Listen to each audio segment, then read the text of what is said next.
नमस्कार साथियों, मैं अजीत स्वागत करता हूं आपके अपने प्यारे परिवार रोजगार विद अंकित पर। कैसे हैं आप सब लोग? आशा है अच्छे होंगे, स्वस्थ होंगे, लाजवाब होंगे। हम बात कर रहे हैं आरआरबी एएलपी की 25 तारीख की थर्ड शिफ्ट की, जिसमें मैं आप लोगों को जीएस के प्रश्न बताने वाला हूं कि ये प्रश्न सही हैं या गलत हैं, किस पर आपत्ति डाली जा सकती है। हालांकि अभी तक तीनों ही शिफ्ट की अगर मैं बात कर लूं तो तीनों ही शिफ्ट में जीएस का कोई भी गलत प्रश्न नहीं मिला है। ठीक है, तो 25 की थर्ड शिफ्ट हम लोग स्टार्ट कर लेते हैं। यहाँ आप लोगों को ये दिखाई दे रहा होगा, ये भैया 25 की पहली शिफ्ट होगी। ये तो पहली शिफ्ट हो गई। यहाँ पर हम लोग लेकर आते हैं थर्ड शिफ्ट पे। ठीक है जी, तीसरी शिफ्ट पर हम ले आते हैं और इसको हम लोग पढ़ेंगे।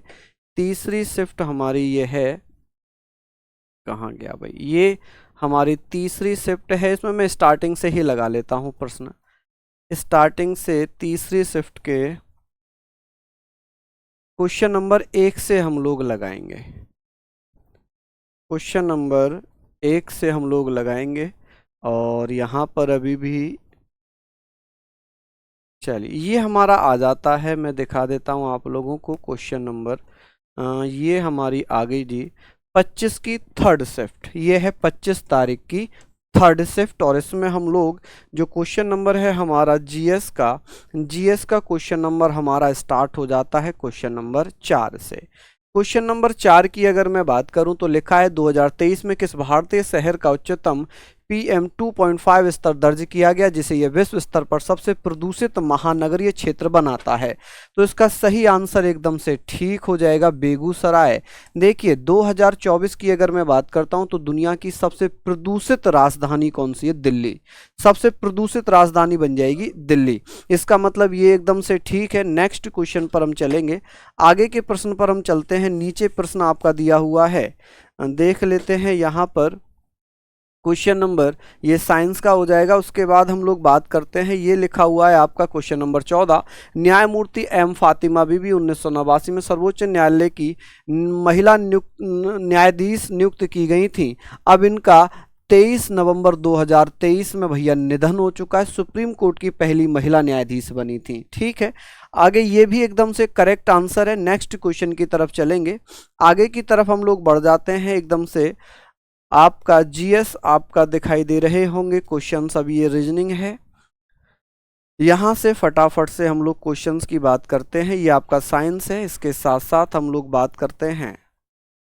हालांकि आप लोगों ने अपने मैच कर लिए होंगे क्वेश्चंस। अगर आपको लग रहा हो कि किसी में भी आपको डाउट है तो आप हमसे पूछ सकते हैं, कमेंट कर सकते हैं, ताकि हम उस पर और विशेष रूप से चर्चा करें। चलिए नेक्स्ट क्वेश्चन आप लोगों के स्क्रीन पर हम लोग लगा लेते हैं। क्वेश्चन नंबर है आपका 48।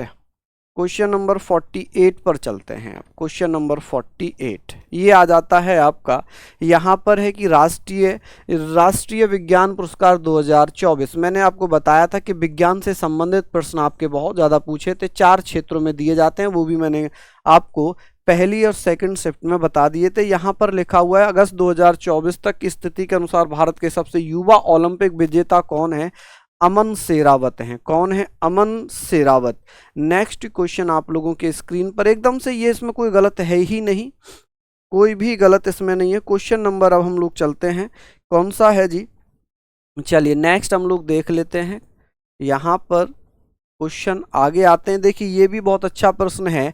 अमर अकबर, एंथनी बॉबी जैसी फिल्मों में तो प्यारेलाल शर्मा, अच्छा प्यारेलाल शर्मा और लक्ष्मीकांत शांताराम कुंडलकर, इन दोनों की जोड़ी बहुत हिट हुई थी। 19 और 80s के दशक में इनके बहुत शानदार गाने आते थे। संगीतकार हैं ये। नेक्स्ट क्वेश्चन है ये भैया, यहाँ पर जीवित पुत्रिका त्योहार जो कि बिहार, झारखंड और पूर्वी उत्तर प्रदेश में मनाया जाता है, 25 सितंबर 2024 को मनाया गया था। ये साइंस का प्रश्न है आप लोगों का। आगे हम लोग बात करते हैं नेक्स्ट क्वेश्चन की तरफ। यहाँ पर भैया, यहाँ पर दिया हुआ है कि 2024 में किए गए नवीनतम NSS उपभोक्ता व्यय सर्वेक्षण के अनुसार भारत की गरीबी दर तो ये 5% से कम है। एकदम से ठीक आंसर है। यहाँ पर 2.5% से कम है, माफ़ी चाहूँगा, 2.5%, 2.5%, ये एकदम से करेक्ट आंसर है। नेक्स्ट हम लोग बात कर लेते हैं, आगे बात आ जाती है यहाँ पर, इस पे थोड़ा सा डाउट लगा, लेकिन जब इस पे रिसर्च हुई तो फिर इसका सही आंसर रोजगार कौशल और यहाँ पर एमएसएमई और मध्यम वर्ग पर सबसे ज़्यादा 2 लाख करोड़ रुपए का बजट आवंटित किया गया है। नेक्स्ट क्वेश्चन है, हालांकि सही प्रश्न है एकदम, सही आंसर भी एक्सेप्ट किया है। नेक्स्ट यहाँ पर हम बात कर लेते हैं, चलिए यहाँ पर हम बात करेंगे कि पृथ्वी की, ये ज्योग्राफी का है, पृथ्वी की गुरुत्वीय त्वरण चंद्रमा के गुरुत्वीय त्वरण का 6 गुना, तो निम्नलिखित में से कौन सा कथन सही है? पृथ्वी पर किसी वस्तु का भार चंद्रमा पर उसके भार की तुलना में 6 गुना देखा जाता है, एकदम से करेक्ट आंसर है।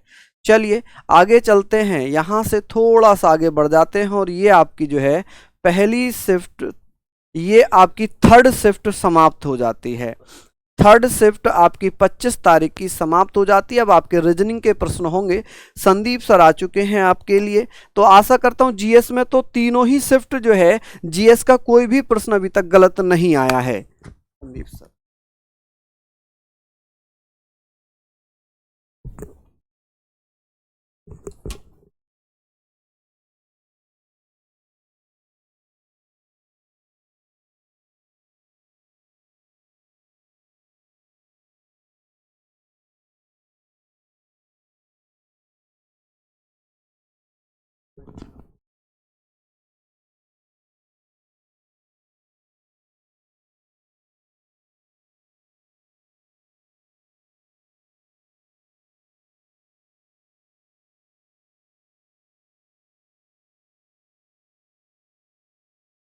Thank you sir. तो एक बार सभी प्यारे साथियों का बहुत बहुत स्वागत है। रीजनिंग में मेरे प्यारे दोस्त किस तरीके से क्वेश्चन पूछे गए हैं और कौन कौन से क्वेश्चन में आपत्ति है, कौन कौन से क्वेश्चन में आप आपत्ति डाल सकते हैं कि हाँ भैया ये क्वेश्चन ऐसा है जो मेरे हिसाब से आंसर अलग है और आयोग के हिसाब से आंसर अलग है। मेरे पास पूरी शिफ्ट है और रीजनिंग के क्वेश्चनों को मैं चेक कर चुका हूं। तो यहां पर अगर क्वेश्चन पर चलें तो सबसे पहले ये रीजनिंग का क्वेश्चन है। आप इस क्वेश्चन को चेक करेंगे तो यहां पर ये C3 पर, E5 पर, G7 पर, I9 पर, तो 2-2 बढ़ रहा है, तो अब 11 पर सीधा K आ जाएगा। K से सभी ऑप्शन शुरू है, ऐसे G7, I9, K11, M13 और O15 पर आ जाएगा, तो 15 पर O आएगा, K के बाद O यहां भी है, तो M13, O15, Q17, 19 और 2 21 पर U एकदम करेक्ट है। हर एक में +2 हो रहा है, एकदम करेक्ट है। ठीक है भाई, नेक्स्ट क्वेश्चन पर आते हैं, नेक्स्ट क्वेश्चन पर चलते हैं। अब है इसमें क्वेश्चन नंबर 6 और 7 रीजनिंग का। क्वेश्चन नंबर 6 और क्वेश्चन नंबर 7 है अब इसमें रीजनिंग का। तो छठा क्वेश्चन क्या है? छठा क्वेश्चन है कि अगर इतने का कोड ये है, इतने का ये है, तो एंड का पूछ रहा है। एंड दोनों में कॉमन था, दोनों में कॉमन था, तो इनमें दोनों में कॉमन कौन है? दोनों में यहां MB और MB कॉमन है, यही करेक्ट आंसर था, कोई दिक्कत नहीं है। ठीक है मेरे भाई, ओवरऑल मैंने जितने क्वेश्चन चेक किए हैं कोई भी क्वेश्चन गलत नहीं है, सभी क्वेश्चन एकदम ठीक है। यहां पर एक कह रहा था कि टीचिंग एक शब्द दिया है, TEACHING, टीचिंग शब्द के प्रत्येक स्वर और अंग्रेजी वर्णमाला क्रम के आने वाले अक्षर से बदलने की बात है, और प्रत्येक व्यंजन में भी अंग्रेजी वर्णमाला के अगले अक्षर से बदलना है। तो यहां पर T का U हो गया, E का F, A का B, C का D, H का I का J, N का O, G का H हो गया।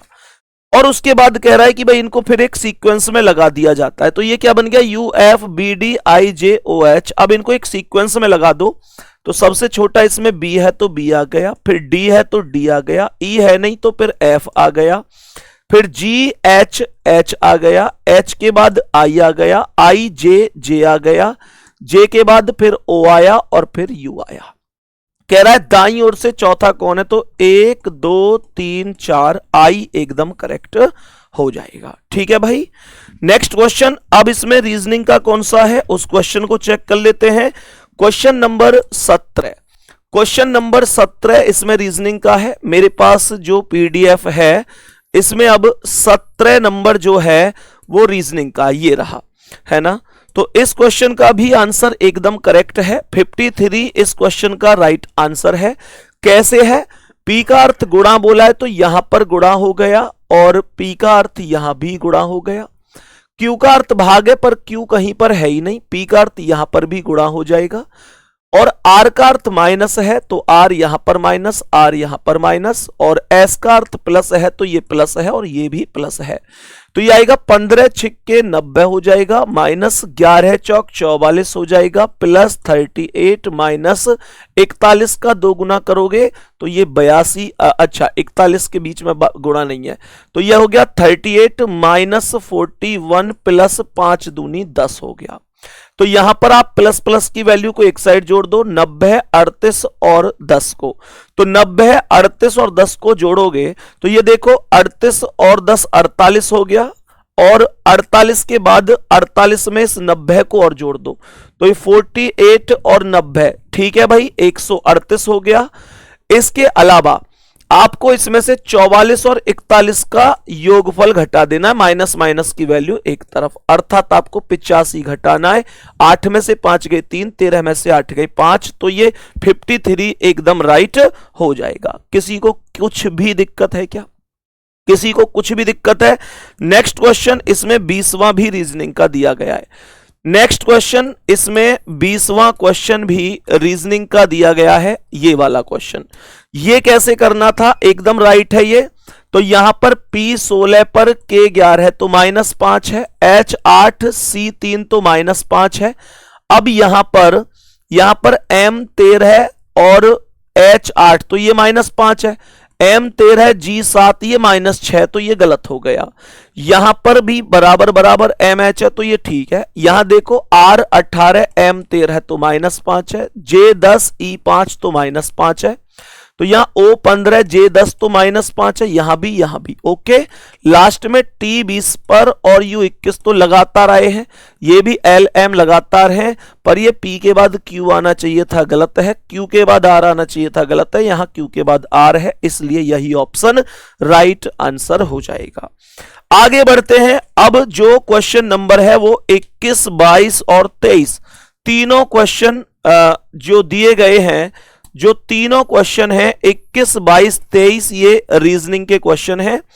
यहां पर क्वेश्चन कह रहा है Q माइनस एस, तो A माइनस बी का अर्थ है A B का भाई है तो Q S का भाई हो जाएगा। Q भाई है तो S का भाई हो गया। S plus P, A plus B का अर्थ है A B की माँ है तो S P की माँ है, S माँ है तो माइनस P की माँ है। P माइनस T, तो A minus B A B का भाई है, तो यहां पर P T का भाई हो जाएगा। P भाई है तो प्लस T का भाई हो जाएगा।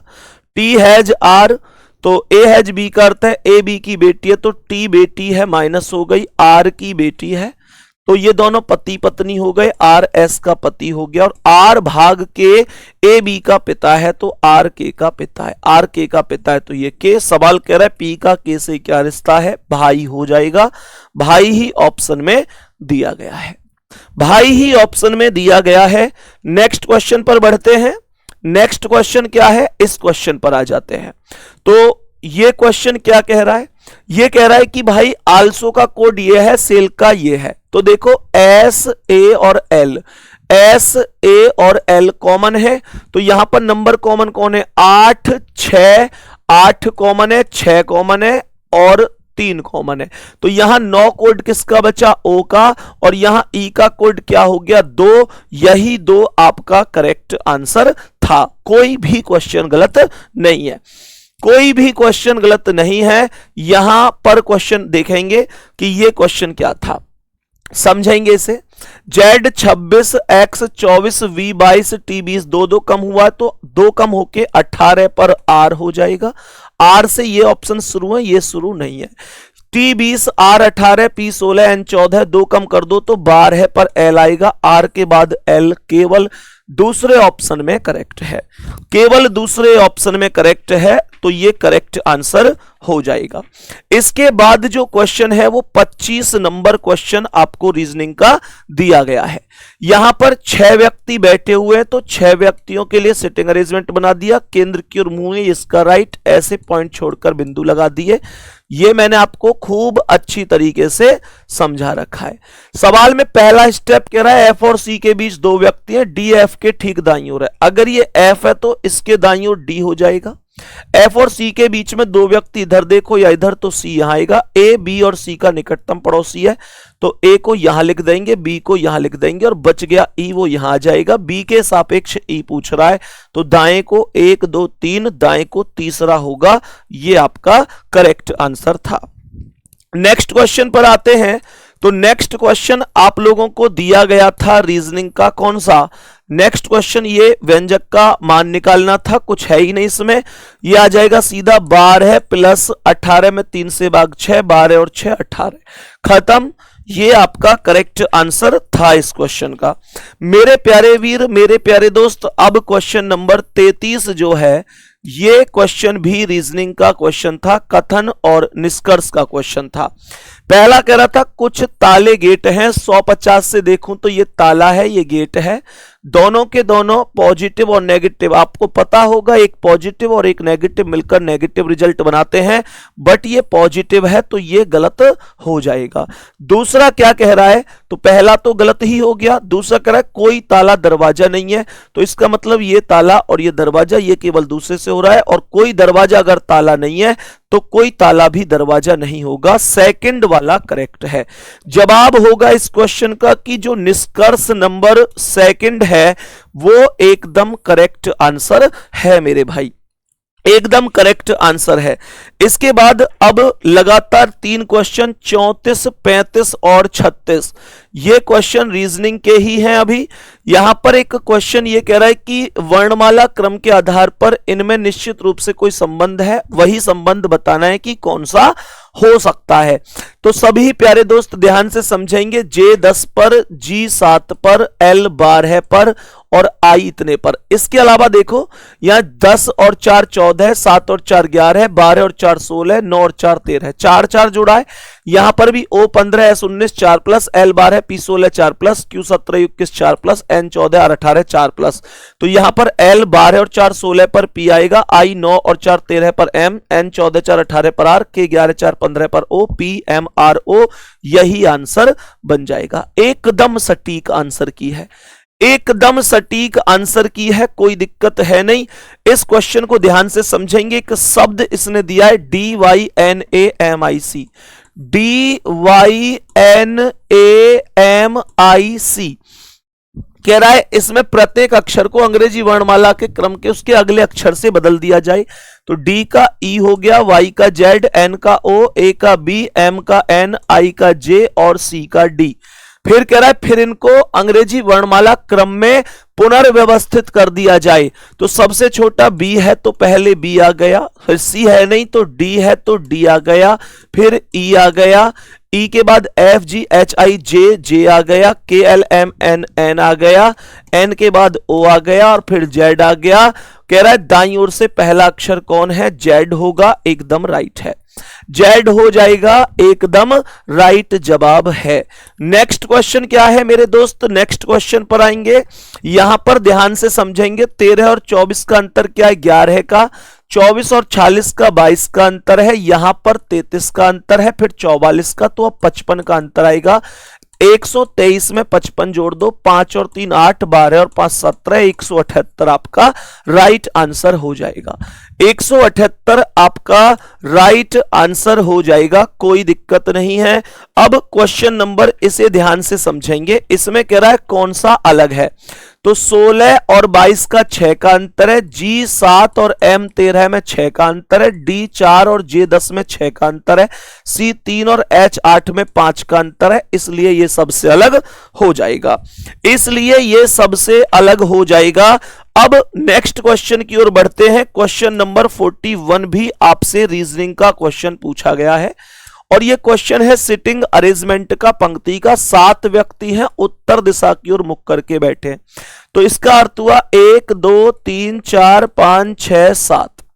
जी के दाईं ओर कोई नहीं है तो जी को एकदम दाएं पर बिठा दो। कह रहा है जी और ई के बीच केवल 3 व्यक्ति हैं तो 1 2 3 यहां पर ई को बिठा दो। जी और ई के बीच में 3 व्यक्ति हो गए। ई और एफ के बीच 2 व्यक्ति हैं तो यहां पर एफ को बिठाएंगे। सी डी के बाईं ओर तीसरे स्थान पर है और के डी के दाईं ओर है तो अगर ये डी है तो डी के दाईं ओर ये के हो गया और सी डी के बाईं ओर तीसरा है, तो डी का बायां 1 2 3 यहां सी आ गया, बचा हुआ बी यहां आ गया। क्वेश्चन खत्म हो गया। यहां कह रहा है बी और एफ के बीच में कितने हैं, तो यहां से इनके बीच में चेक करो 1 2 3 है और 3 ही आपके क्वेश्चन का आंसर है। पूरा सीक्वेंस है सी बी ई डी के एफ जी। ठीक है, नेक्स्ट क्वेश्चन कौन सा है? अगला क्वेश्चन भी आपका रीजनिंग का ही दिया गया है। ये क्वेश्चन भी आपका रीजनिंग का ही दिया गया है। कोई माइक्रोफोन पियानो नहीं है। क्या बोलेंगे? सवाल के अकॉर्डिंग कह रहा है कोई माइक्रोफोन पियानो नहीं है। ये माइक्रोफोन है, ये पियानो है, तो माइक्रोफोन कुछ के रूप में कनेक्ट है, तो इसका मतलब इसकी वैल्यू 50 है, लेकिन इसकी वैल्यू 100 है, तो पहला गलत है। मैंने आपको बताया था आमदनी कम खर्चा ज्यादा गलत होता है। डायग्राम से चाहो तो डायग्राम से भी कर सकते हो। कैसे कर सकते हो? कोई कुछ माइक्रोफोन स्पीकर है, ये माइक्रोफोन हो गए, और कुछ माइक्रोफोन स्पीकर हो गए। कोई स्पीकर पियानो नहीं है, तो स्पीकर अलग है और पियानो अलग है। पहला कह रहा है कोई माइक्रोफोन पियानो नहीं है। भाई माइक्रोफोन तो पियानो हो सकता है, इसका एक दूसरा सर्कल ये भी तो बन सकता है, क्योंकि यहां पर माइक्रोफोन, यहां स्पीकर, यहां पियानो। पियानो तो अब भी स्पीकर नहीं है ना? और उसने यही बोला है कि माइक्रोफोन स्पीकर है, तो माइक्रोफोन स्पीकर, ये कह रहा है माइक्रोफोन पियानो नहीं है। क्या यहां पर माइक्रोफोन और पियानो नहीं मिल सकते? खूब मिल सकते हैं। दूसरा कह रहा है कुछ स्पीकर माइक्रोफोन है, तो स्पीकर माइक्रोफोन यहां भी है और यहां पर भी है। इसमें दोनों केस में ठीक है, तो आंसर होगा कि दूसरा निष्कर्ष अनुसरण करता है। क्या बोलेंगे सवाल का आंसर? दूसरा निष्कर्ष सवाल का अनुसरण करता है, केवल निष्कर्ष सेकंड। ठीक है भाई, नेक्स्ट क्वेश्चन पर आ जाओ। इस सवाल को पढ़ेंगे, इस सवाल को पढ़ेंगे। क्वेश्चन नंबर कौन सा? 43 आपका रीजनिंग का क्वेश्चन है। एक शब्द है COINAGE। ठीक है, कह रहा है प्रत्येक अक्षर को अंग्रेजी वर्णमाला के क्रम में व्यवस्थित कर दो। तो पहले ए आ गया, फिर बी है नहीं तो सी आ गया, डी है नहीं तो ई आ गया, एफ के बाद ये जी आ गया, एच के बाद ये आई आ गया, फिर उसके बाद क्या आ गया? J K L M N N N आ जाना चाहिए और लास्ट में ओ आना चाहिए। कह रहा है कि दाईं ओर से ये कह रहा है बाईं ओर से चौथे अक्षर, तो बाएं से चौथा कौन है? 1 2 3 4 जी है, और दाईं ओर से तीसरे 1 2 3 कौन है? आई है। इनके बीच में कितने अक्षर होंगे? तो जी और आई के बीच में कितने अक्षर होते हैं? जब आप अंग्रेजी वर्णमाला पढ़ते हैं तो GHI, तो केवल एक अक्षर एच होता है। वही आपका आंसर दिया गया था। मेरे प्यारे दोस्त, अब देखते हैं कौन सा रीजनिंग का क्वेश्चन है। क्वेश्चन नंबर 52 आपका रीजनिंग का क्वेश्चन है। एक बार क्वेश्चन पर आएंगे। क्वेश्चन क्या है? ये थोड़ा सा टाइम टेकिंग क्वेश्चन आपके लिए बन सकता था। इसमें थोड़ा सा टाइम टेकिंग, क्योंकि ऐसे क्वेश्चन अगर लॉजिक लग जाए तो 1 मिनट में लग जाए, ना लगे तो 1 दिन में भी ना लगे, है ना? लेकिन मैं उम्मीद करता हूं आप करके आए होंगे। तो यहां पर ये कह रहा था कि भाई x के मान और y के मान पर क्या आएगा। इसने ऑप्शन दिया था 25 और 171। यहां पर 25 दिया था और यहां पर दिया गया था 171। तो मेरे प्यारे गुड्डा ध्यान से समझेंगे। मैंने आप लोगों से कहा अगर आप 25 निम्मा करेंगे तो 25 निम्मा करेंगे तो 225 आएगा, और यहां पर ये 243 है। इसका मतलब ये क्या हुआ? यहां पर 18 जोड़ा गया है, 18 जोड़ते ही 243 आएगा। ऐसे ही 17 निम्मा में आप जब 18 जोड़ेंगे तो 171 आएगा। मतलब ये ऑप्शन आपका राइट आंसर था। नेक्स्ट क्वेश्चन क्या था? नेक्स्ट क्वेश्चन कौन सा है? आइए क्वेश्चन पर चलते हैं। क्वेश्चन नंबर 1, क्वेश्चन नंबर कौन सा है? केवल 54। हाँ, इसे कैसे करेंगे? तो यहां पर इसने 18 और 676 बोला था, 18 और 676 बोला था। ये 18 और 676। मेरे दोस्त 18 में जब आप 5 जोड़ोगे तो 18 और 5 23 का वर्ग 529 होगा। ऐसे ही जब 21 में आप 5 जोड़ेंगे तो ये 26 का वर्ग हो जाएगा 676। 26 का वर्ग हो जाएगा 676।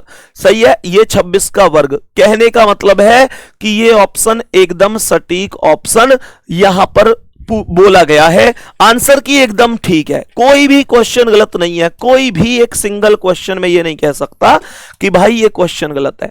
इस क्वेश्चन को पढ़ेंगे। क्वेश्चन को ध्यान से समझेंगे। कह रहा है कि किस किस को बदल दे ताकि समीकरण सही हो जाए। 11 और 22 को बदलने की बात हुई है।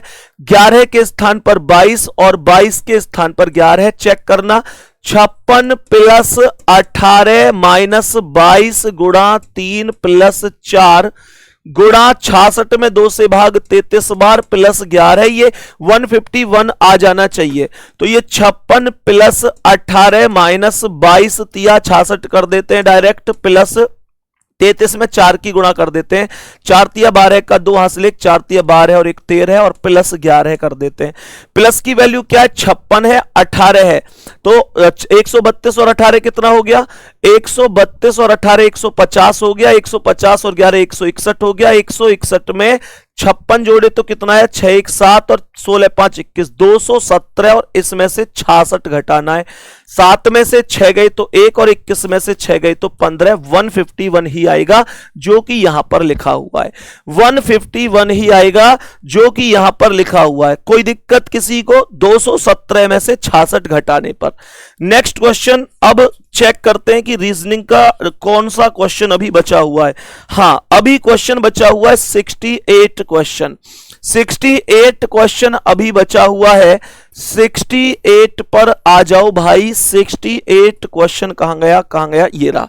68 क्वेश्चन बचा हुआ है मेरे प्यारे दोस्त। उसके बाद एक क्वेश्चन 72 और बचा हुआ है। फिर एक लास्ट में क्वेश्चन और है, कोई दिक्कत नहीं है। तो यहां पर कह रहा है 7 बक्से हैं जो एक दूसरे के ऊपर रखे गए, परंतु जरूरी नहीं कि इसी क्रम में। तो कहने का मतलब ये एक हो गया, ये दूसरा हो गया, ये तीसरा, चौथा, पांचवा, छठा और सातवां, ऐसे करके रखे हुए। सवाल ने कहा है ए को नीचे से दूसरे स्थान पर रखा गया है, तो नीचे से दूसरा यहां पर ए हो गया। आगे क्वेश्चन यहां पर कह रहा है कि ई और जी के बीच केवल 3 है। कह रहा है जी को शीर्षस्थम नहीं रखा गया है। एफ को सी के ठीक ऊपर, सी और ई के बीच में रखा गया है। यहां पर सवाल ने बोला है कि ए और सी के बीच में कुल कितने बक्से रखे गए हैं। मेरे प्यारे दोस्त, अगर मैं इसकी बात मानता हूं कि 3 बक्से रखे गए हैं, तो ये 1 2 3 यहां पर इस हिसाब से सी आ जाना चाहिए। ठीक है, और इसके अनुसार एफ को सी के ठीक ऊपर रखा गया है, तो एफ यहां पर, ये अगर सी है तो इसके ऊपर ठीक ऊपर यहां पर एफ आ जाना चाहिए। और इसने बोला ई और जी के बीच में 3 है, कोई दिक्कत नहीं। जी को शीर्षस्थम नहीं रखा गया, एफ को सी के ऊपर, सी को ई के ठीक ऊपर, ये सी है तो ये ई हो जाएगा। आगे कह रहा है कि ई और जी के बीच 3 है, तो 3 ऊपर तो आ नहीं सकते। 1 2 3 ई को आप यहां लिख सकते हैं। और इसने बोला है कि बी को शीर्ष से चौथे पर नहीं रखा गया। 1 2 3 4, अर्थात बी यहां नहीं आएगा तो यहां आएगा। और बच गया कौन? अच्छा, ई को 2 जगह कैसे आ गया? ई 2 जगह कैसे आ गया? 1 मिनट रुकना, 1 मिनट में दोबारा से एक बार यहां पर समझता हूं, थोड़ा साफ साफ लिख के। टोटल 7 है, 1 2 3 4 5 6 7। ठीक है, कह रहा है यहां पर सबसे पहले कि ए को नीचे से दूसरे स्थान पर रखा गया है, तो ये दूसरे पर यहां पर ए आ गया। ठीक है जी। आगे यहां पर यह कह रहा है कि जो सी है, सी को ई के ठीक ऊपर रखा गया है। तो अगर मैं इसकी बात मानूं कि सी और ए के बीच 3 है, तो 1 2 3 सी को इस तरीके से यहां रख सकता हूं। सी को ई के ठीक ऊपर रखा गया है, तो ई को मैं यहां रख सकता हूं। आगे कह रहा है जी को शीर्षस्थम नहीं रखा गया, एफ को सी के ठीक ऊपर रखा गया, तो सी के ऊपर यहां पर एफ आ जाएगा। यहां कह रहा है कि ई और जी के बीच 3 है, तो ई है 1 2 3, यहां पर जी आ जाएगा। आगे कह रहा है ऊपर से चौथे पर बी को नहीं रखा है, तो ये बी आ जाएगा यहां पर और बचा हुआ डी आ जाएगा यहां। तो ये बनेगा FCED BAG। तो पूरी की पूरी कंडीशन उपलब्ध है, 3 करेक्ट आंसर बन जाएगा। अब नेक्स्ट क्वेश्चन समझते हैं कि और कौन सा क्वेश्चन बचा हुआ है। चलो, नेक्स्ट क्वेश्चन रीजनिंग का कौन सा बचा हुआ है? एक क्वेश्चन मात्र और बचा हुआ, हाँ एक अभी ये बचा हुआ है, क्वेश्चन नंबर 72। क्या आंसर होना चाहिए इसका? चेक करो कौन सा अलग है। तो देखो ये F6 पर A1 पर तो 5 कम है, P16 K11 5 कम है, M13 H8 5 कम है, ये V22 R18 4 कम है, तो यही आपका राइट आंसर है। एक लास्ट क्वेश्चन और है, उसके बाद शोभित सर आपके सामने होंगे मैथ के क्वेश्चन के साथ। ठीक है भाई, मैथ के क्वेश्चन के साथ होंगे शोभित सर आपके सामने। टाउन ए बी के उत्तर में स्थित है, मतलब अगर ये बी है तो इसका उत्तर ऊपर यहां पर ए हो जाएगा। टाउन सी ए के दक्षिण में है ना। अब देखो सी ए के दक्षिण में नीचे भी आ सकता है, बीच में भी आ सकता है, उसे बाद में करेंगे। डी सी के उत्तर पूर्व में है, ई डी के दक्षिण में है, बी टाउन ई के उत्तर पश्चिम में। ध्यान सुनना, बी ई के उत्तर पश्चिम में है। उत्तर ऊपर होता है, पश्चिम इधर, तो मैं ई को यहां पर लिख सकता हूं। मैं अगर यहां से आगे चलूं तो बी सी के दक्षिण में है, तो इसका मतलब मैं सी को यहां पर लिखूंगा, यहां मतलब बीच में, इसका मतलब ए यहां पर है, सी को यहां लिखूंगा। क्यों? क्योंकि इसने कहा है कि टाउन सी ए के दक्षिण में, तो ए के दक्षिण में सी, और यहां कह रहा है बी सी के दक्षिण में, तो बी सी के दक्षिण में हो गया। कह रहा है कि डी सी के उत्तर पूर्व में है, तो डी जो है वो सी के उत्तर पूर्व में, तो मैं डी को यहां पर उत्तर पूर्व में यहां भी लिख सकता हूं, ऊपर भी लिख सकता हूं, अभी कहीं भी लिख सकता हूं। क्वेश्चन हमसे पूछा बस एक गया है, अब यहां पे से कहीं लिखो मत लिखो, क्वेश्चन तो हो गया खत्म। टाउन सी के सापेक्ष ई कहां है, तो टाउन इस सी के सापेक्ष ये ई पूछ रहा है, तो हम जानते हैं कि ये दक्षिण होता है, ये पूर्व होता है, और बीच में दक्षिण पूर्व होता है। बिल्कुल करेक्ट आंसर है, एकदम राइट। पूरे के पूरे पेपर में एक सिंगल क्वेश्चन गलत नहीं है दोस्तों। बाकी शोभित सर आ जाएंगे और आपको बताएंगे कि मैथ।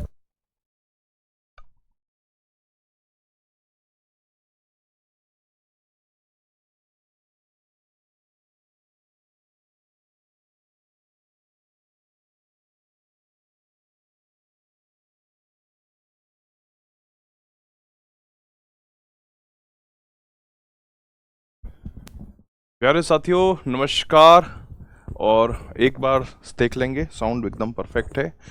चलिए सॉल्यूशन पर आ जाते हैं बेटा तत्काल प्रभाव से।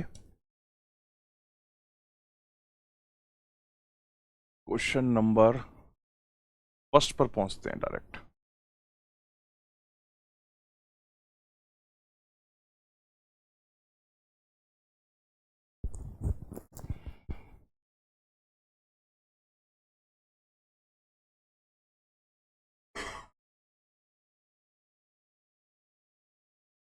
चलिए साथियों, पहला जो क्वेश्चन है ये बायोलॉजी से है, दूसरा रीजनिंग से है, तीसरा भी हमारे मतलब का क्वेश्चन नहीं है, जीएस वगैरह से है। क्वेश्चन नंबर 5 हमें मैथ का पहला क्वेश्चन दिखता है। 72 किलोमीटर की चाल से चल रही एक रेलगाड़ी एक खंबे को 24 सेकंड में पार करती है। रेलगाड़ी की लंबाई बतानी है, डिस्टेंस यहाँ पर आपको मेजर करनी है। क्या बतानी है? रेलगाड़ी की लंबाई आपको दोस्त बतानी है। जो रेलगाड़ी की लंबाई होगी वो क्या होती है? दूरी बराबर चाल गुणा समय, तो चाल है 72 और हमारा आंसर आ रहा है मीटर में, यह है किलोमीटर पर आवर। तो इस किलोमीटर पर आवर को मीटर पर सेकंड में बदलने के लिए 5/18 से मल्टीप्लाई करेंगे, 24 साथ में आ गया। तो साथियों ये हो गया 20 और 20 की गुणा 24 में करेंगे तो ये हो जाएगा 480। आंसर भी 480 दिया गया है, यानी कि क्वेश्चन 100% सही है, इसमें कोई एरर नहीं है। साथियों आगे बढ़ते हैं और इसी क्रम में देखो एक ये क्वेश्चन आया है। इस क्वेश्चन में आपसे कहा गया है कि इसका अगर इन चारों ऑप्शन में से किसका एक्सपेंशन है, तो इसमें ऑप्शन नंबर 1 बताया है। अगर इसमें आप फॉर्मूला लगाते हो a plus B plus C का होल स्क्वायर, जो होता है a square plus B square plus C square plus 2ab plus 2bc plus 2ca, तो ये 100% कन्फर्मेशन है कि यही इसका आंसर मिलेगा, यानी इस क्वेश्चन में भी कोई एरर नहीं है। ठीक है साथियों, इसी क्रम में आगे बढ़ते हैं और एक बार आपकी जितने भी क्वेश्चन हैं उनको रिव्यू कर लेते हैं। ठीक है बेटा, एक क्वेश्चन ये देखो कितना बढ़िया क्वेश्चन है। पी और क्यू का वेतन है 2000 रुपये। पी अपने वेतन का 95% खर्च करता है, यानी 5% बचाता है। क्यू अपने वेतन का 85% खर्च करता है, यानी 15% बचाता है। तो पी और क्यू का रेशो क्या आ गया? 3 और 1 का रेशो आ गया। वो कहता है कुल 2000 रुपये हैं, कुल 2000 रुपये हैं। दोनों रेशो वैल्यू 3 और 1 को जोड़ा 4। पी की वैल्यू कितनी है? 3। 4 से 2000 कट गया 500, 500 की गुणा 3 में करेंगे तो 1500। तो प्यारे बच्चों ऑप्शन नंबर 3 क्वेश्चन का सही आंसर हो जाएगा 1500। ठीक है, चलिए इसके बाद अगला क्वेश्चन है क्वेश्चन नंबर 11। क्वेश्चन नंबर 11 को देखेंगे। क्वेश्चन नंबर 11 कहता है कि 9000 रुपये की धनराशि 10% वार्षिक चक्रवृद्धि ब्याज से ऋण ली गई, वार्षिक रूप से संयोजित है, सभी बकाया चुकाने के लिए 2 वर्ष बाद भुगतान की गई राशि बताओ। तो 10% का मतलब होता है 10 से 11, 2 साल के लिए जिक्र है, यानी कि 100 रुपया बन गया आपका 121 रुपया। यहाँ पर मूलधन दिया है 9,000 रुपया और हमारा मूलधन कितना है 100 रुपया। कुल धनराशि पूछनी है, 2 जीरो काट दिए, 21 गुणा 9 में करेंगे, 21 गुणा 1 में कि 9 दूरी 18 का 8 का 1 और ये हो गया 1089 और एक जीरो भी साथियों। तो 10,890 इसका आंसर होगा और इधर भी आंसर 10,890 बताया गया है। ठीक है साथियों, उसके बाद एक क्वेश्चन ये है हमारा, देखिए क्वेश्चन क्या कहता है, ध्यान से समझेंगे। एक बंद घनाकार बक्से की लंबाई चौड़ाई ऊंचाई दी हुई है, लंबाई दी है 2.5, चौड़ाई दी है 2, ऊंचाई दी है 90 सेंटीमीटर, मीटर है तो ये 90 सेंटीमीटर को मीटर में बदलेंगे 0.9 हो जाएगा। ठीक है, 2.5 की गुणा 2 में करेंगे साथियों। अब इसका हमें निकालना है total surface area. Total surface area निकालने के लिए लंबाई गुणा चौड़ाई यानी 5 प्लस चौड़ाई गुणा ऊंचाई यानी कि 1.8 और ये हो जाएगा प्लस 2.25। ठीक है, इन सबको जोड़ेंगे तो प्यारे बच्चों ये हो जाएगा 6 2 8 और 8 5 और 1 6 और 2 8 हो गया 8.8। 8.80 में अगर हम 20 जोड़ेंगे 0.25 तो ये हो जाएगा 9.1। तो ये आ जाएगा और इसमें 2 का और मल्टीप्लाई करना है क्योंकि 2LB plus BH plus HL formula होता है। तो साथियों ये हो जाएगा 18.2 और 18.2 में गुणा करनी है 70 की। 18.2 में गुणा करनी है 70 की, 0 से पॉइंट कट गया, 7 दूनी 14 का 4 1, 7 8 56 और 1 57 का 7 हासिल का 5। तो साथियों 7 दूनी 14 का 4 1 सेकंड, दोबारा हमें इसकी कैलकुलेशन चेक करेंगे हम।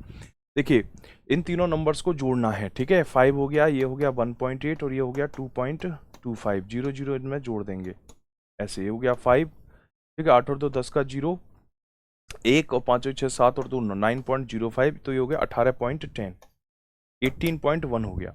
तो आप मल्टीप्लाई करोगे 18.1 में 70 से, पॉइंट से 0 कट गया, 7 हो गया, 8 7 56 का 6 हासिल का 5।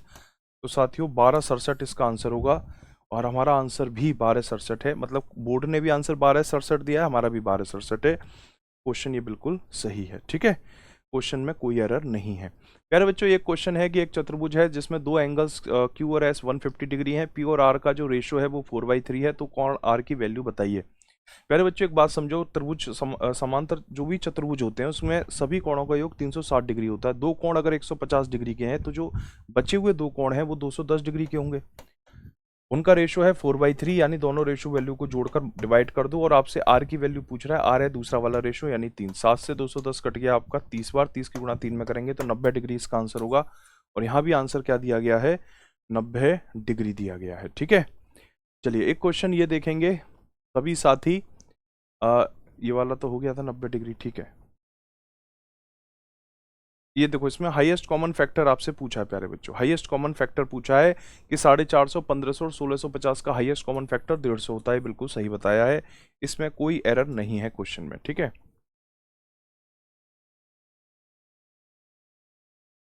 50 से छोटी कितनी अभाज्य संख्याएं होती हैं? 15 होती हैं। 1 से लेकर 50 तक 15 प्राइम नंबर्स होते हैं और 1 से लेकर 100 तक 25 प्राइम नंबर होते हैं। ये 1 से लेकर 50 तक की बात की गई है, तो 15 बिल्कुल सही आंसर है। ठीक है जी, चलिए दोस्त सभी क्वेश्चंस को चेक करेंगे। किसी क्वेश्चन में अगर कोई एरर होगी तुरंत मैं आपको बता दूंगा बेटा। ठीक है, ये ठीक है, ये सारे ये तो खैर देखो ये क्वेश्चन है बोर्ड मास का, बहुत सिंपल क्वेश्चन है। 3 से 18 कट जाएगा 6 बार, 12 में 6 जोड़ेंगे 18 आएगा, बिल्कुल सही है, इसमें कोई एरर नहीं है। इसके बाद क्वेश्चन नंबर 30 को देखेंगे। क्वेश्चन नंबर 30 क्या कहता है, समीर के पास 6 सेंटीमीटर व्यास वाली एक ठोस धातु की गेंद है। अगर व्यास डायमीटर 6 है साथियों तो जो रेडियस है वो 3 हो जाएगी। इसे पिघलाया गया, धातु की गेंद को पिघलाया गया यानी 4/3 पाई R क्यूब। ठीक है, जब दो वस्तुओं को पिघलाया जाता है ना, दो वस्तुओं को एक वस्तु को पिघलाकर दूसरी वस्तु बनाई जाती है तो दोनों वस्तुओं की जो वॉल्यूम होती है उसे बराबर रखते हैं। तो जो आपकी ठोस धातु की गेंद है उसका वॉल्यूम आ गया और फिर उसको कन्वर्ट कर रहे हैं बेलन में। बेलन का फॉर्मूला क्या होता है जी, πr²h होता है, πr²h। ठीक है, और ये कह रहा है डायमीटर बराबर है यानी रेडियस भी बराबर होगी और h। पाई से पाई कट गया, 3 से 3 स्क्वायर कट गया, ये दोनों कट गए। ठीक है, पाई से पाई कट गया तो h की वैल्यू कितनी आ गई, 4 आ गई।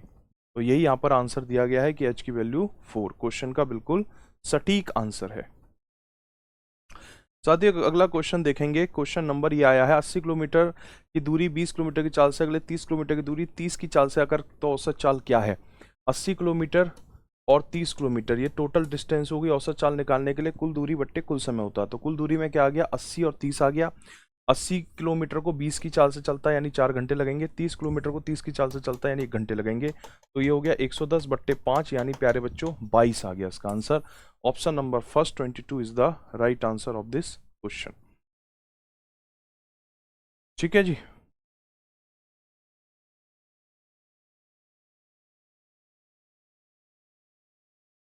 एक क्वेश्चन था ये वाला क्वेश्चन था।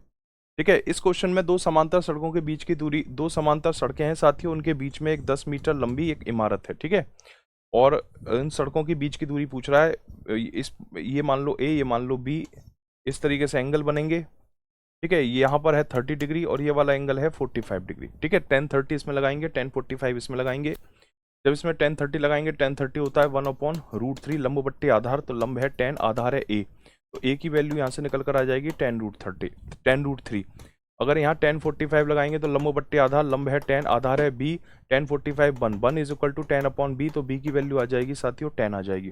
दोनों को जोड़ देंगे तो 20 हो जाएगा। 20 अगर मैं दोनों को जोड़ूं, ठीक है, 10√3 प्लस 10 को जोड़ूं तो ये हो जाएगा प्यारे बच्चों 10 1 प्लस √3, और √3 की वैल्यू होती है 1.732, तो ये हो जाएगा 2.732 मल्टीप्लाइड बाई 10, तो फाइनल आंसर हो जाएगा 27.32।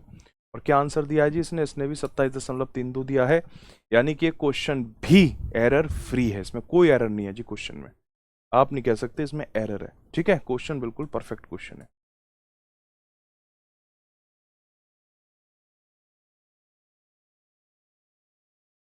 ठीक है भाई, देखो बहुत बेसिक क्वेश्चन है। एक किसी दुकानदार को 10 रुपए में एक पेन बेचने पर 11/12 की हानि होती है। मान लो क्रय मूल्य x है तो x/11, x माइनस का 10, तो ये हो जाएगा x माइनस 11, x माइनस का 110, तो x की वैल्यू आ जाएगी 110। वो यही पूछ रहा है, x की वैल्यू आ जाएगी 11 आ जाएगी ना, 11x में से एक x जाएगा, 10x बराबर 110, तो x की वैल्यू 11 आ जाएगी। तो option third is the right answer of this question. प्यारे बच्चों अच्छा क्वेश्चन था, मजेदार क्वेश्चन है, बहुत ही शानदार। बेटा एक ये क्वेश्चन देखो, ये क्वेश्चन कहता है 2 वर्ष के अंतराल में जन्मे 5 बच्चों की आयु का योग 40 साल है, बड़े बच्चे की आयु बताओ। एक x, दूसरा बच्चा है x+2, तीसरा बच्चा है x+4, चौथा बच्चा है x+6, पांचवा बच्चा है x+8। इन सब की आयु का योग 40 है, तो 5x हो गया ये तो, 8 और 14 4 18 और 2 20 हो गया। की वैल्यू कितनी है जी? 1 2 3 4 5, 2 साल के अंतराल में जन्मे 5 बच्चे, x, x+2, x+4, x+6, x+8। ठीक है, तो 5x हो गया, 1 2 3 4, 8 और 14 4 18, 2 4 6 8, 8 और 1 14, 14 4 18 और 2 20 होगा ये। तो यहाँ से प्यारे बच्चों x की वैल्यू आ जाएगी 20, तो नहीं 5x 20, तो x की वैल्यू आ जाएगी 4।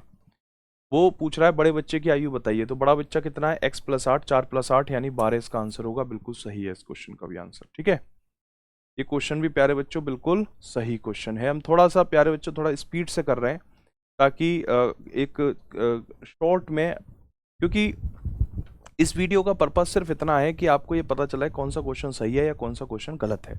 ठीक है, तो मैं आपको सारे क्वेश्चंस को आपके सामने हम सॉल्व करके दिखा रहे हैं कि देखो भाई इन क्वेश्चंस को पेपर में आपको इतनी देर में उड़ाना था। 30% का -30 ये हो जाएगा -35, माइनस माइनस है तो प्लस 30 मल्टीप्लाइड 35 डिवाइड बाई 100। ठीक है, 0 से 0 काट दें, 5 दूनी 10, 5 सत्ते 35, 21/2 होता है 10.5, तो ये हो गया 65 हो गया ये, और 65 में से 10.5 घटाएंगे साथियों तो आ जाएगा 54.5%। ये भी इतना ही है, यानी क्वेश्चन बिल्कुल सही है, क्वेश्चन में कोई एरर नहीं है। ठीक है, ये रीजनिंग का क्वेश्चन है, रीजनिंग का। ठीक है साथियों, इस क्वेश्चन का आंसर पूछ रहा है, बताइए क्या होगा इस क्वेश्चन में। आप मान लोगे कि भाई कुल धन जो है, मान लो कि जो कुल धन है वो 1200 रुपया है। ठीक है, 1200 का 1/3 400 होता है, 7% निकालोगे 400 का 28 होगा। 1200 का 1/4 कितना होता है 300, और 300 का अगर आप 8% निकालोगे, 300 का 8% निकालोगे तो 24 हो जाएगा। और बचा हुआ 400 300 700, 1200 में 700 गया यानी 500 बचा, और 500 का निकालना है 10%, तो प्यारे बच्चों 50 हो गया। तीनों को जोड़ेंगे 102 हो गया। इंटरेस्ट कितना आएगा 102, यहाँ इंटरेस्ट बताया गया है 561 डिवाइड बाई 102, मूल आय हमने 1200 मानी थी। 17 पंजे 85, 17 छक्का 102, 17 दूनी 4, 17 3 51, 17 3 51, 17 3 51, 3 दूनी 6, 3 से 33 कट गया 11 बार, 2 से 1200 कट गया 600 बार, 11 गुणा 600 6600 इस क्वेश्चन का आंसर होगा। और यहाँ भी क्वेश्चन का आंसर कितना दिया है 6600। ठीक है, तो ये क्वेश्चन भी सही है बेटा। एक क्वेश्चन देखो, ये हर बार आ रहा है, 3 के प्रथम 5 गुणज, तो जो नंबर है उसे लिख लो, जितने भी गुणज पूछे, 5 पूछे, 5 में 1 जोड़ दो 6, डिवाइड बाई 2, 2 से 6 कट गया 3, 3 3 9। Option second is the right answer of this question. ठीक है जी, बिल्कुल सही क्वेश्चन है भाई। अभी तक कोई एरर नहीं है बेटा, कोई एरर नहीं है। एरर होती तो हमसे बच के नहीं जा पाती। ठीक है, ये क्वेश्चन है, एक व्यक्ति जनवरी फरवरी मार्च अप्रैल के महीनों का औसत वेतन 8,000 है। ठीक है, जनवरी फरवरी मार्च और अप्रैल कितना है, 32,000 रुपया हो गया। फरवरी मार्च अप्रैल और मई का जो है वो 8,500 है। फरवरी मार्च अप्रैल और मई का कितना है, ये हो गया 8 का 16, 17, 17 का डबल हो गया 34,000 हो गया। ठीक है, 34,000 हो गया। मई का वेतन है 6,500, मई का वेतन है 6,500। ठीक है, तो फरवरी मार्च अप्रैल का कितना हो गया, 34,000 में से 6,500 घटाएंगे तो ये हो जाएगा 27,500। ठीक है, 27,500 जनवरी महीने का वेतन पूछ रहा है, तो अगर मैं 32,000 में से 27,500 माइनस कर दूंगा तो 4,500 आएगा, और यही जनवरी का वेतन है। ये बिल्कुल सही क्वेश्चन है, इसमें कोई एरर नहीं है प्यारे बच्चों, कोई भी कहीं भी एरर नहीं है। 3 संख्या 5 6 8 के अनुपात में है, तीनों का योग 3800 है। ठीक है, और 8 6 14 5 19 हो गया। सबसे बड़ी संख्या है 8, 1900 से 3800 कट गया 200 बार, 8 दूनी 16, 1600 क्वेश्चन का आंसर होगा। यहाँ भी क्वेश्चन का आंसर 1600 है, यानी इस क्वेश्चन में भी प्यारे भाई कोई एरर नहीं है। एक आखिरी क्वेश्चन है, इसको देखते हैं। आपसे पूछ रहा है शुक्रवार शनिवार को कैश और ऑनलाइन में बेची गई टिकटों की संख्या क्या है। कैश में 725, ऑनलाइन में 525, दोनों को जोड़ दो तो ये हो जाएगा 1250, यानी इसका आंसर 1250 होना चाहिए। क्या आंसर दिया है, इसने भी 1250 दिया है। ये क्वेश्चन भी एरर फ्री है। ठीक है, आखिरी कोई क्वेश्चन, ये रीजनिंग का क्वेश्चन है।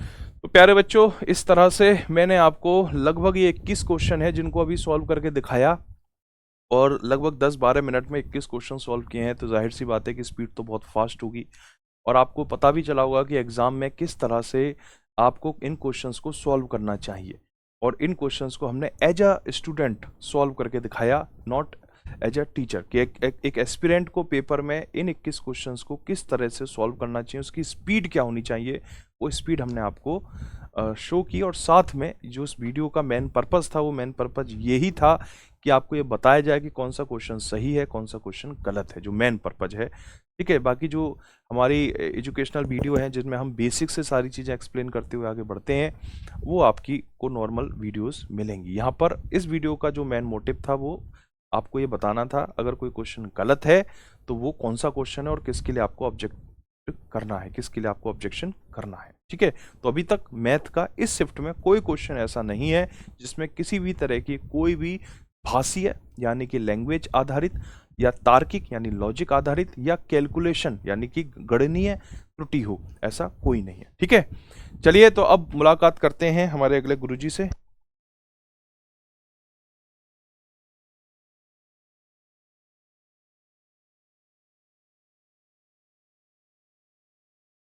ठीक है साथियों, तो एक बार इस वीडियो को सभी विद्यार्थी लाइक कर देंगे। अगर आप चैनल पर नए हैं तो चैनल को सब्सक्राइब भी कर देंगे।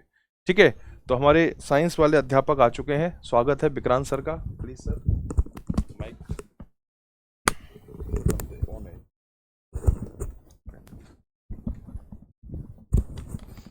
तो करते हैं दोस्तों साइंस के क्वेश्चंस।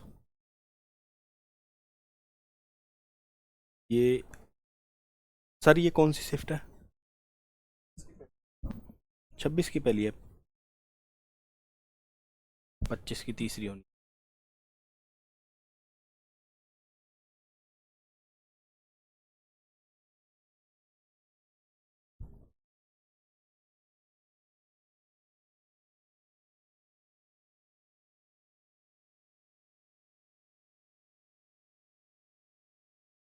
हाँ जी,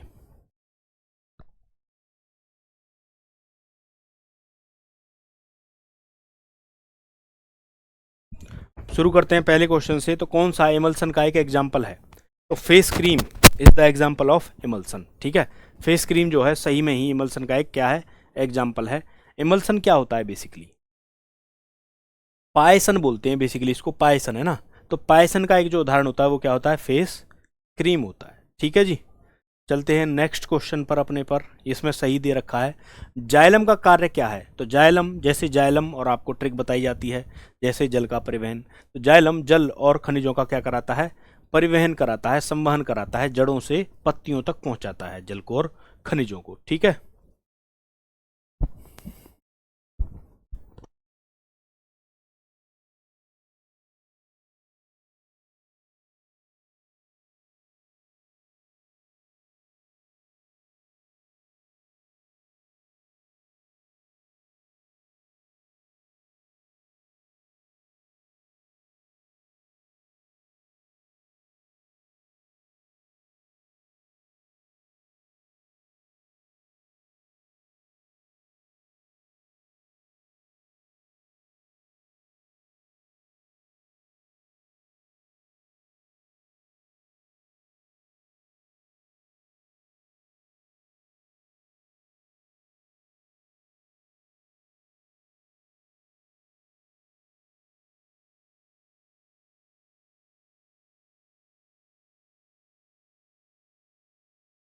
चलें नेक्स्ट क्वेश्चन पे। चलो जी, गति के दूसरे नियम के अनुसार, गति के दूसरे नियम के अनुसार संवेग परिवर्तन की जो दर है उस वो किसके अनुक्रमानुपाती होती है? संवेग परिवर्तन की दर बल के अनुक्रमानुपाती होती है। ये बिल्कुल सही है। ठीक है, कैसे होती है? तो संवेग परिवर्तन की दर, संवेग को हम p से और जो परिवर्तन है उसको डेल्टा से डिनोट करते हैं। ठीक है, और p बराबर होता है mv, तो m तो सेम रहेगा, जो अंतर आएगा वो किस में आएगा? वेग में आएगा। ठीक है, और ये जो हिस्सा है वेग परिवर्तन की दर को हम लोग क्या बोल देते हैं? त्वरण बोल देते हैं, और ये क्या हो जाएगा? f हो जाएगा। ठीक है, तो संवेग परिवर्तन की दर जो है बल के अनुक्रमानुपाती होती है, ये आपको पता होगा, है ना? ये बिल्कुल सही है, इसका एकदम सही है। चलो जी, चलते रहो चलते रहो। हाँ, 5 मीटर प्रति सेकंड की स्थिर वेग से गतिमान 2 किलोग्राम द्रव्यमान वाले एक पिंड की गतिज ऊर्जा डैश है। पिंड की गतिज ऊर्जा क्या है बताओ? तो देखते हैं एक बार, क्या होती है? Half M V square. गतिज ऊर्जा क्या होती है? Half M V square.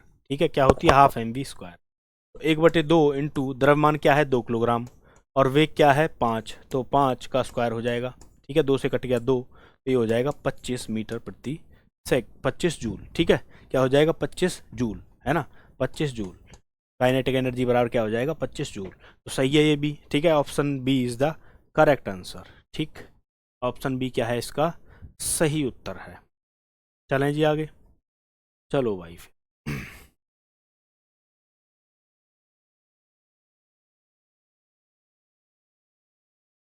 चलो जी, अपने सभी अपर रूपों में कार्बन ऑक्सीजन में दहन करके डैश देता है। कार्बन ऑक्सीजन में दहन करके क्या देता है? हैं, क्या देता है? कार्बन डाइऑक्साइड देता है। कार्बन का जब दहन होता है तो क्या देता है? वो कार्बन डाइऑक्साइड देता है, चाहे वो कोयला हो, ठीक है, कार्बन का रूप, चाहे वो डायमंड ही क्यों ना हो। जब इनको जलाया जाएगा तो निकलेगा क्या? निकलेगा वही कार्बन डाइऑक्साइड। ठीक है, चाहे वो ग्रेफाइट हो, ठीक है, चाहे वो पेट्रोलियम के रूप में हो, किसी भी रूप में हो, लेकिन हमेशा बनेगा क्या? कार्बन के दहन से हमेशा बनेगा कार्बन डाइऑक्साइड। ठीक है जी, बात क्लियर है? चलें आगे। चलो जी, जल के कितने अणु आयरन परमाणु से के 3 अणुओं के साथ अभिक्रिया करके Fe3O4 बनाते हैं? तो देखो, आयरन के 3 परमाणुओं से, ये कह रहा है आयरन के 3 परमाणु लेने हैं हमें, ठीक है, 3Fe। और जल के कितने अणु लगेंगे? ठीक, जल के कितने अणु लगेंगे कि Fe3O4 बने, Fe3O4। तो देखो O यहाँ पर सबसे पहले 4 है, तो यहाँ पर क्वेश्चन मार्क की जगह हमें बिना सोचे समझे 4 लगाना होगा। ठीक है, Fe3O4 आ गया अब। ठीक है जी, और यहाँ पर रिलीज हो गई हाइड्रोजन। ठीक है, अब बात क्लियर है? तो आपको यहाँ पर कितने अणु लेने पड़ेंगे? जल के 4 अणु लेने पड़ेंगे। ठीक, 4 अणु लेने पड़ेंगे। ठीक है जी, चलो आगे। किस शब्द का प्रयोग अयस्कों में उपस्थित मिट्टी और रेत जैसी अशुद्धियों को दूर करने के लिए गैग, बिल्कुल सही है, ये गैग का यूज किया जाता है। ठीक है, गैग का यूज किया जाता है। आप लोग अयस्कों में से मिट्टी और रेत जैसी अशुद्धियों को निकालने के लिए किसका यूज करते हो? गैग का। ठीक है, चलो आगे भाई। चलो जी, कोशिका का, किस कोशिका का आकार है जो बदलता रहता है? तो जो अमीबा होता है ना, अमीबा एक कोशिकीय जीव होता है, उसके पास एक ही कोशिका होती है, और अमीबा का आकार जो है वो चेंज होता रहता है। ठीक है, अमीबा का आकार क्या होता रहता है? चेंज होता रहता है। तो अमीबा की जो कोशिका होती है उसे बोलते हैं इर्रेगुलर कोशिका या एमोर्फस कोशिका, या फिर उसको एक अलग ही नाम दे दिया अमीबाकार कोशिका। ठीक है, तो किसका आकार जो है वो लगातार बदलता रहता है, अमीबा का लगातार जो आकार है वो बदलता रहता है। कभी अमीबा इस प्रकार से होगा, ठीक है, अगले ही क्षण जैसे ये फूड सेंस किया, मान लो इसने यहाँ पर कोई फूड है वो सेंस किया, तो ये इस प्रकार से हो जाएगा, इस प्रकार से। इस फूड को अंदर लेने के लिए ये दो पैर के समान स्ट्रक्चर निकाल देगा, इन्हें बोलते हैं स्यूडोपोडिया। आपने पढ़ा होगा ये जरूर, है ना, स्यूडोपोडिया। और फिर ये अगले चरण में, अगले स्टेप में इस फूड को अंदर ले लेगा। ठीक है, इस प्रकार से ये जो अपना खाना ग्रहण करता है, अपने खाने को ग्रहण करने के लिए ये नई नई आकार लेता रहता है, क्योंकि इसके पास आपको पता है ना तो मुंह है ना तो पैर है, तो इसे बेसिकली खाना डायरेक्ट लेना होता है, और उसके लिए नई नई अपनी आकार जो है चेंज करता रहता है। ठीक है जी, चलो जी आ जाओ। किस जीव का प्रत्येक विशेषक निम्न में से किससे संबंधित है? प्रत्येक विशेषक किससे संबंधित है, मतलब इसका बी जो ऑप्शन है वो बिल्कुल सही है। बी ऑप्शन क्या है इसका? सही है। बी ऑप्शन जो है वो बिल्कुल सही है। मात्रक डीएनए की तुलना में पैतृक डीएनए से अधिक। हाँ, मात्रक डीएनए की तुलना में पैतृक डीएनए से अधिक। ठीक है ना, चलें आगे। हाँ, निम्न में से कौन सा उदाहरण ये दर्शाता है कि पदार्थ के कणों के बीच पर्याप्त रिक्त स्थान होता है? बिल्कुल सही है। पोटेशियम परमैंगनेट का पानी के में समान रूप से वितरित होना ये दर्शाता है कि पदार्थ के कणों के बीच पर्याप्त रिक्त स्थान होता है। ठीक है, बिल्कुल सही है, बिल्कुल सही है ये। चलो आगे।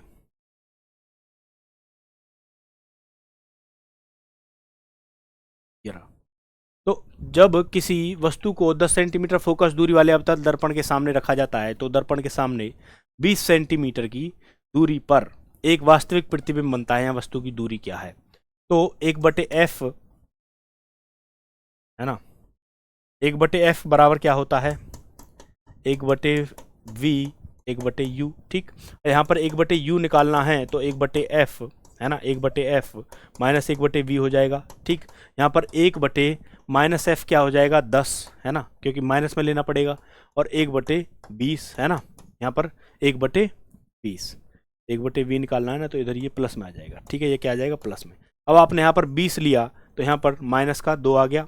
ठीक है, माइनस का क्या आ गया? 2, और प्लस में यहाँ पर क्या आ गया? 1 आ गया प्लस का, तो माइनस 1/20 आ जाएगा आपका 1/u, तो u बराबर आ जाएगा -20। ठीक है, u बराबर क्या आ जाएगा? -20 सेंटीमीटर, है ना। यहाँ वस्तु की दूरी क्या है? माइनस के 20 सेंटीमीटर है। ठीक है, माइनस के 20 सेंटीमीटर होगी। ठीक, चलो जी। परमाणु द्रव्यमान की इकाई को का प्रतीक जो है वो है u। ठीक है, क्या है ये? u है।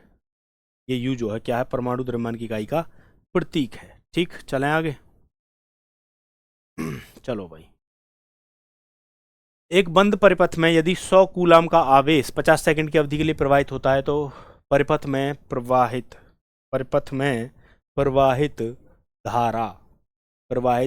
की गई धारा है ना, आपको बतानी है। प्रवाहित की गई धारा ज्ञात कीजिए।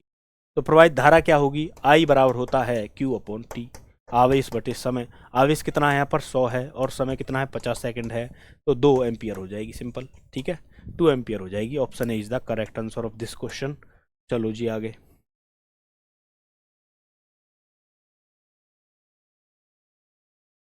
चलो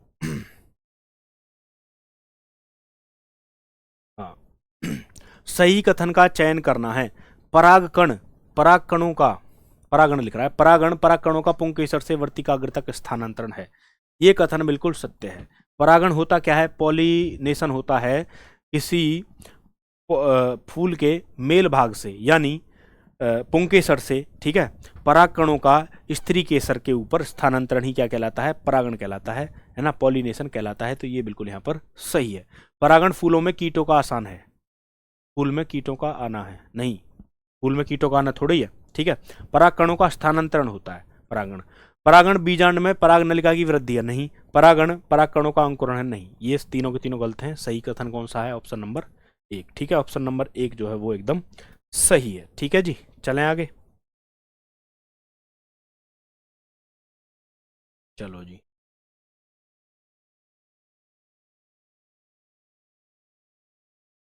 अम्ल क्षार के बीच अभिक्रिया से कौन सा या कौन से उत्पाद बनते हैं? अम्ल और क्षार के बीच अभिक्रिया होती है तो आप सभी को पता है ऐसी अभिक्रिया को बोलते हैं न्यूट्रलाइजेशन रिएक्शन या उदासीनीकरण अभिक्रिया। तो जब एसिड है ना किसी बेस से रिएक्ट करता है तो क्या बनता है आप सभी को पता है, एक तो साल्ट बनता है और दूसरा वाटर बनता है। ठीक है, साल्ट और वाटर आपको देखने को मिलता है। तो एसिड है, मान लो एसिड मान लिया हमने HCl है। ठीक है, HCl नाम का एक एसिड है।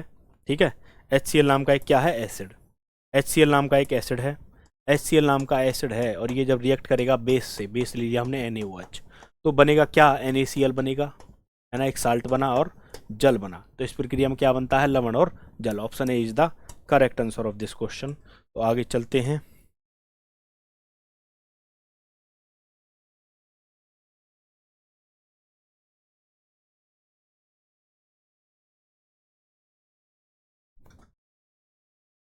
हाँ, वृत्ताकार विद्युत धारावाही कुंडली के केंद्र पर चुंबकीय क्षेत्र रेखाओं का पैटर्न कैसा होता है, संवाहक का आकार का। ठीक है, संवाहक के आकार का होता है, बिल्कुल सही है।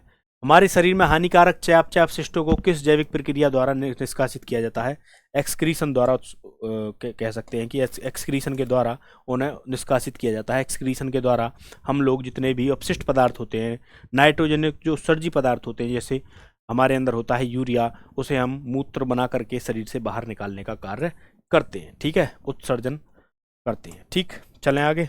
चलो जी, शायद इसके बाद तो कोई क्वेश्चन नहीं। दर्पणों द्वारा प्रतिबिंब के बनने में शामिल परिघटना है परावर्तन। ठीक है, दर्पणों द्वारा प्रतिबिंब के बनने में शामिल परिघटना डैश है, क्या है, परावर्तन है। ठीक है, परावर्तन है। चलो जी आगे। यदि पृथ्वी का गुरुत्वीय त्वरण चंद्रमा के गुरुत्वीय त्वरण का 6 गुना है, बिल्कुल सही है ये तो निम्न में से कौन सा कथन सही है, तो कौन सा कथन सही होगा, पृथ्वी पर किसी वस्तु का भार चंद्रमा पर उसके भार की तुलना में 6 गुना अधिक होगा, बिल्कुल सही है ना।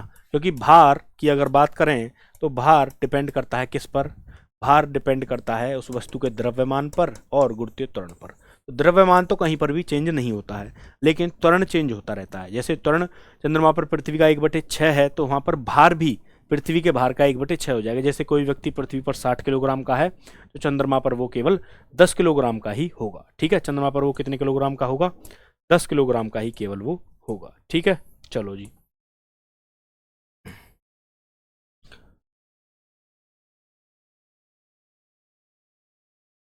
तो बस यही इतने ही क्वेश्चन थे। ठीक है जी, इतने ही क्वेश्चन थे केवल।